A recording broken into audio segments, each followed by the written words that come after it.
Oh boy, here comes the stereotypical that all YouTubers do at the beginning of the videos when they want you to know that it's a super serious video.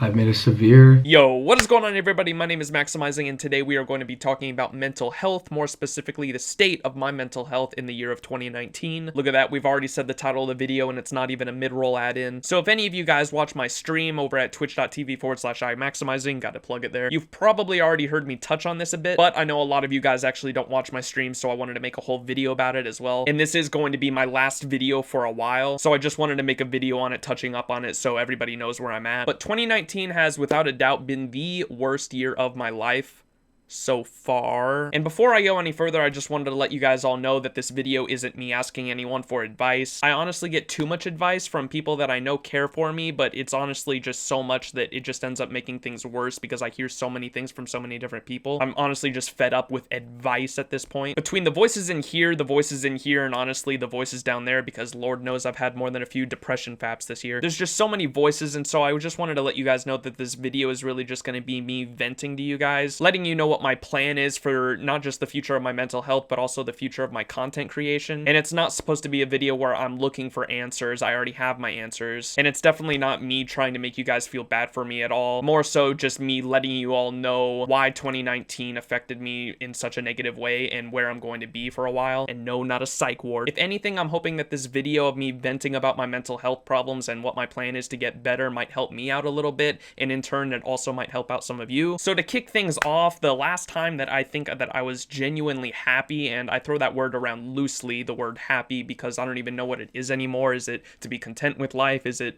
a feeling in a moment? I feel like the last time that I was genuinely happy was when I lived in an apartment after high school from summer 2016 to summer 2017. I worked a part-time job that was only 6 hours a day, 4 days a week, and it paid for everything that I could ever need, from my internet to my bills to my rent and all that. It didn't pay a lot. It was like $1,500 a month, but it was enough for me to live off of. But the reason why I say I think that was the last time I think I was happy is just that's the last time I remember just saying like I could go on for this like years and I could die happy. I didn't even mind the job because I had to work a total of 24 hours a week, and I knew that I got to come home every day to something that I loved to do, which was make YouTube videos. It did get lonely at times, but a few months after I moved in, Shane, or SRK, invited me to his curse call, which was kind of like Discord. It was before Discord, obviously. This is back in 2016. But Shane invited me to that group call that had Jason, Alexis, Andre, JT, Brian, Amity, and I just made a whole new group of friends. And that loneliness kind of went away because in between, you know, working and making YouTube videos, I actually had a group of friends to play video games with now. I might be looking at it with rose-colored glasses, I know, but I just remember saying to myself multiple times that I didn't mind that if I never achieved my dream, I didn't mind that if I never made this my main source of revenue and income, that it didn't matter because I only had to work 24 hours a week, and that wasn't a lot compared to all the other hours I could spend doing what I love. Then I got kicked out of the apartment in summer of 2017. Basically, my roommate told me that her brother was moving in to take my place in my room. This had apparently been the plan from the very beginning when I moved in there, and I was just never aware of that. I was honestly ready to die in that apartment. I loved it so much. And because I had no name on the lease or anything, and her parents owned the apartment, I was in no position to fight back at all. Not that I would anyway, because I'm not that type of person that would make it really hard on them. Her parents own the apartment. Obviously, I'm going to leave if they want their son to move in. It just really sucked because it was just a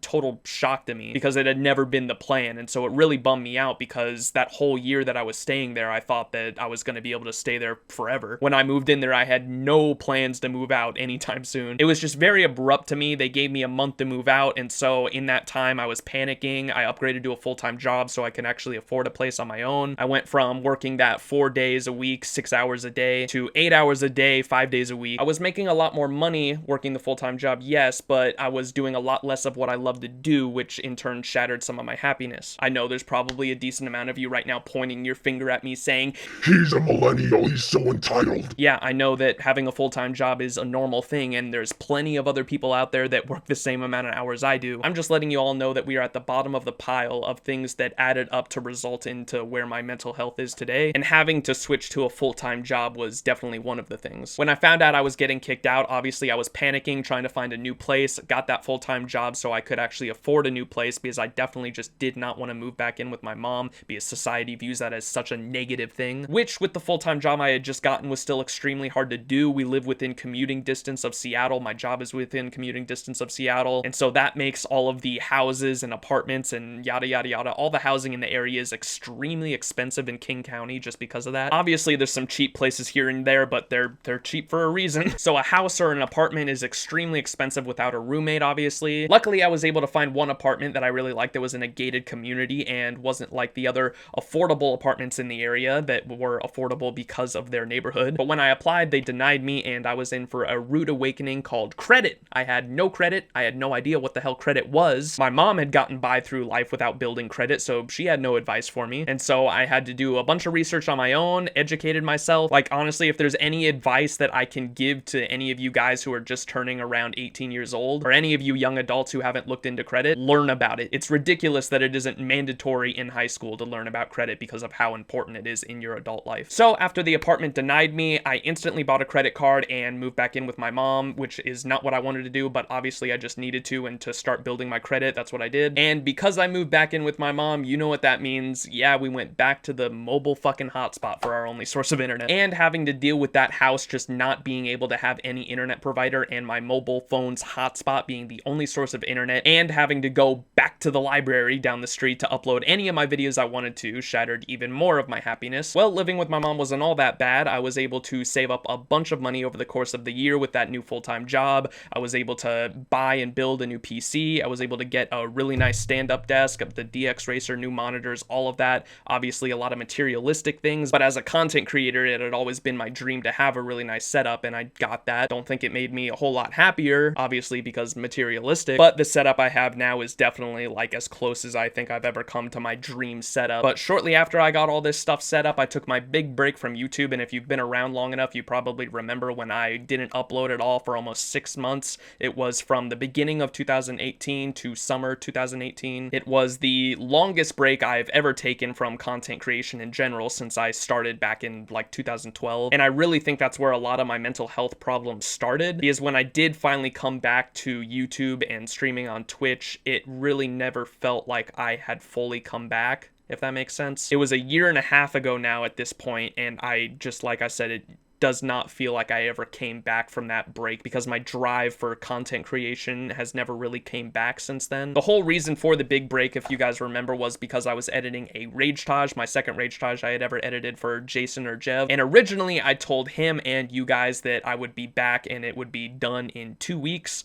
Obviously that didn't happen, and I know I had a big video when I finally did come back explaining all of it, but the longer it took, the worse I felt about it, and the worse my mental health got. I kept thinking about how disappointed Jason and everyone else would be in me when I did finally come back, and really, truthfully, the reason I kept taking so long was because obviously I had just gotten my new PC, and I was just distracting myself from that anxiety by just playing new games, being selfish, and just drowning out all of those anxiety and depressive thoughts, which is really where this addiction to video games really started. Obviously, I've always loved video games. Video games have always been a part of my life, but that's really where I started using video games as a way to cut everything else out that was negative in my head. I started using video games almost like an addiction, where I just used it to drown everything out, which isn't healthy to do with anything, of course. You know, people that are alcoholics or drug addicts do the same thing. I think everyone uses video games to escape reality in one way or another, but the way I was doing it, I definitely see it as self-destructive almost, and I still do it to this day, even after a year and a half ago after coming back. Well, at some point on that 6-month break, my mom ended up getting a new house. Unfortunately, the house just didn't have room for me. It wasn't that she didn't want me to move in with her. My mom's a very caring person. I think that she'd let me live with her until she died, honestly. It wasn't that she didn't want me there, it's just that the house had a lot less space and there just wasn't room for me with all my siblings. My mom, being the caring woman that she was, she even offered, like, I could move in there if I wanted to, but I'd basically be sleeping on the couch. But that's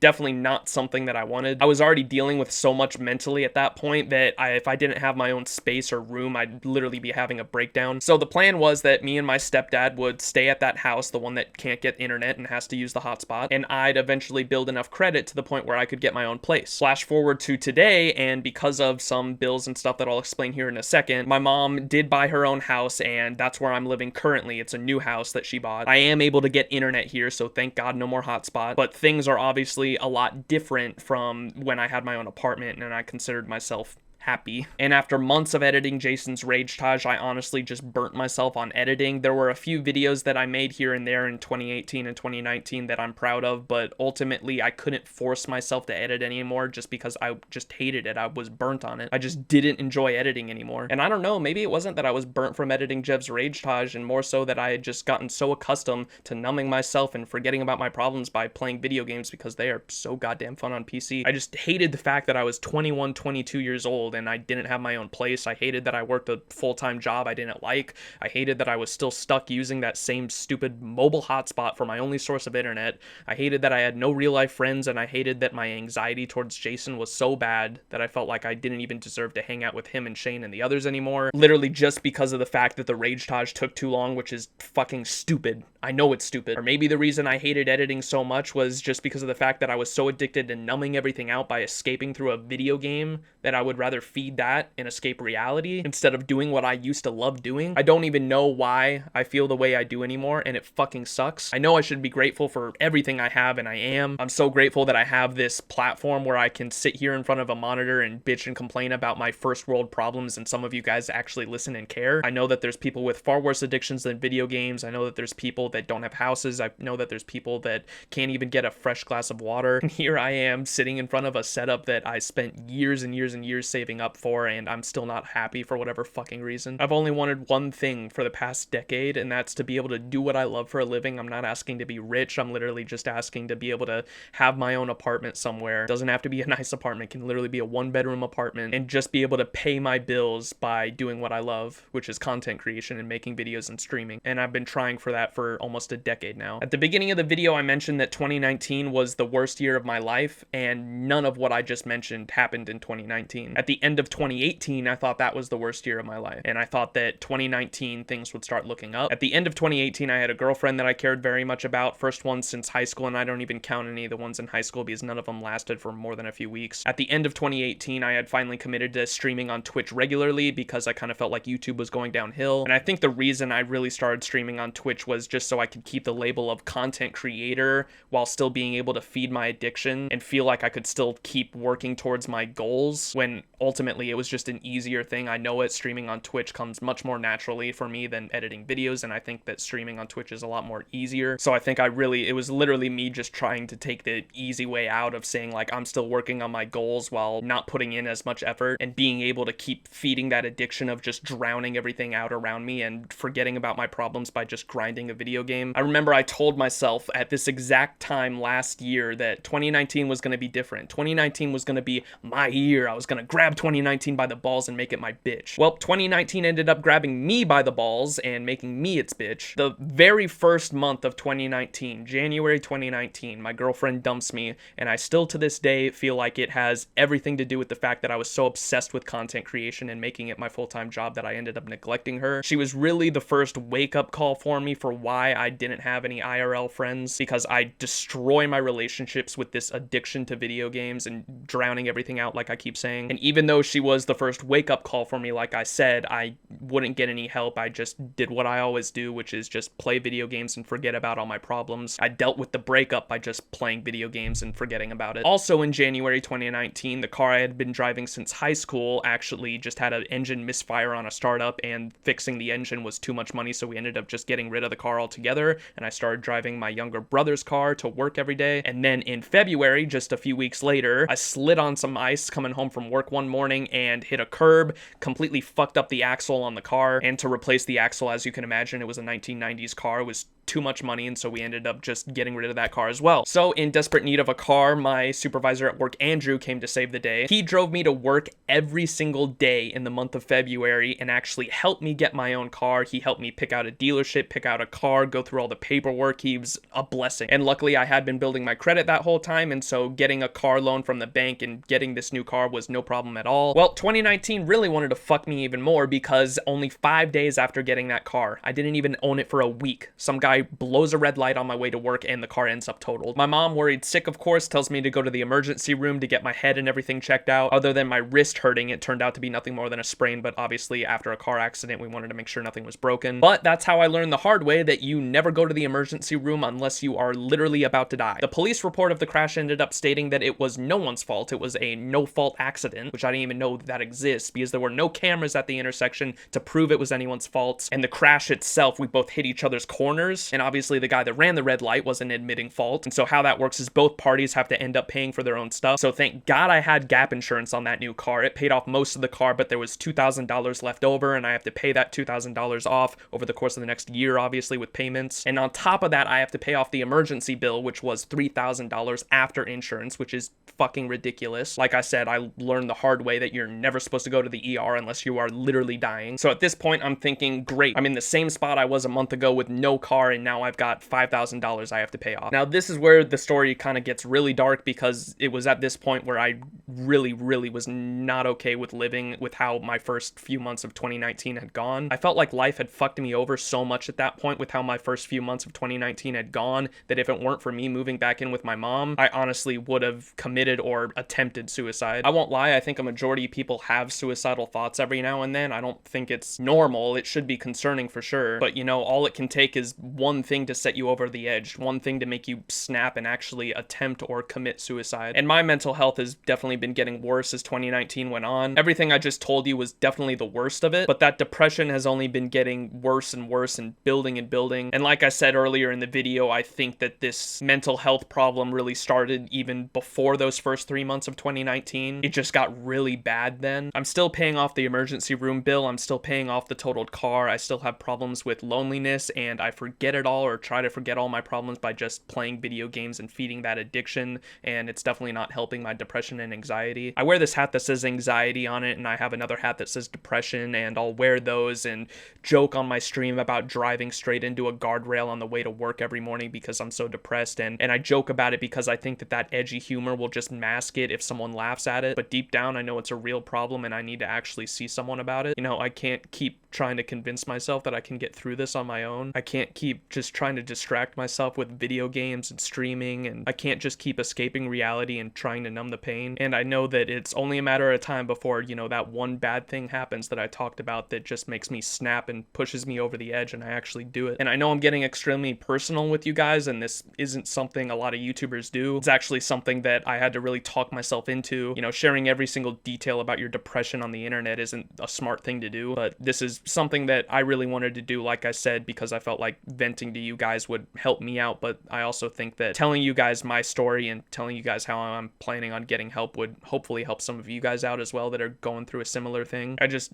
you know, didn't want to disappear one day and have you guys wonder where I went. I really wanted to talk about this. Because creating content, whether it be here on YouTube, on Twitch, or whatever platform comes next to rival those platforms, it's something that I'm always going to do. Like I said, I've been doing it for almost a decade. Half my life now has been focused on making that dream come true. It's been something that I've thought about every single day, and that's not changing anytime soon. And so now that you guys know my story and what I've been dealing with, it's time for my plan and what I'm going to do about it. My New Year's resolution for every year since I made my YouTube channel back in 2011 or 2012, whenever I made my first channel, my resolution every year was to improve my content and grow as a creator. But I've been so focused on that dream that I've literally cut out everything from friends, family, and I think it's gotten so bad to the point where I even hold it above my own mental health. So my resolution for 2020 is to start the decade off fresh. I'm going to really focus on mental health, and I'm going to start by taking an immediate break from YouTube and Twitch streams. I'll also be taking a break from all social media, so I'll be deleting Twitter from my phone, and I might still hop on there from time to time on my computer, but I know I use Twitter a lot on my phone, so much to the point where I think I use it to escape reality just like the video games. So I'm going to be taking a break from social media as well, so there's no things that I can go to try to distract myself from my problems when I try to actually get some help. Basically, there were two big reasons that I made this video that I wanted to get across to you guys. The first being that I am taking another big break from content creation in 2020.